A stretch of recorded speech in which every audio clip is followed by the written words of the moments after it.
నమస్తే and Aadab. This is హరిత కళ అండ్ ఐఎమ్ లైఫ్ కోచ్. ఒకరోజు అద్దము క్యాండిల్తో మొరపెట్టుకుందట. ఏమని?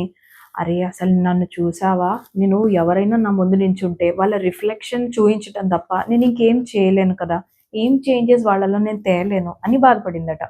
అప్పుడు క్యాండిల్ అనిందంట, కాదు కాదు, నేను నీకు ఒక హెల్ప్ చేస్తాను. ఎలా అంటే నేను ఇంకొంచెం నా లైట్ బ్రైట్గా చేస్తాను, అప్పుడు వాళ్ళ రిఫ్లెక్షన్ ఇంకొంచెం క్లియర్గా కనబడుతుంది అని అనిందంట.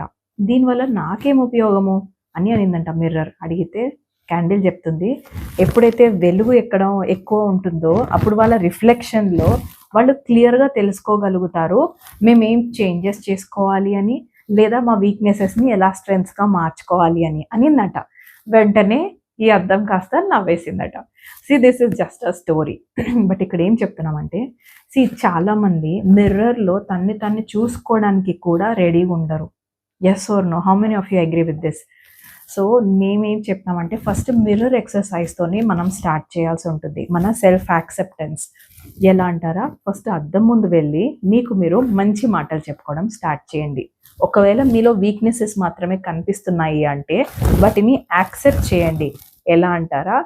గాడ్ నన్ను ఇలా క్రియేట్ చేసినప్పుడు ఐ లవ్ హిస్ క్రియేషన్. అర్థమైందా?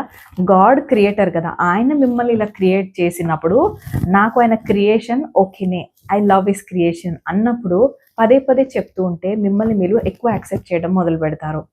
ఓకే, ఇంకొకటి, ఇంకా మిర్రర్ ఎక్సర్సైజ్లో చాలా ఉన్నాయండి. నేను మీకు కనెక్ట్ అయ్యారంటే నేను చాలా చెప్పగలుగుతాను. ఓకేనా? బిఫోర్ దట్ ఎవ్రీడే కంపల్సరీ మనము అద్దంలో I love you and I forgive you అని కూడా చెప్పాలి. మోస్ట్ ఇంపార్టెంట్లీ లాస్ట్లో I'm so proud of you. ఓకేనా? ఈ 3 ప్రాక్టీసెస్ ఎలా ఉన్నాయో నాకు మీరు చేసిన తర్వాత కామెంట్స్లో తెలియచేయండి. బట్ బిఫోర్ దాట్ నాకు కనెక్ట్ అవ్వాలి అని అంటే డిస్క్రిప్షన్లో మా డీటెయిల్స్ ఇవ్వడం జరిగింది. సింపుల్గా నంబర్ కాల్ చేసేసేయండి.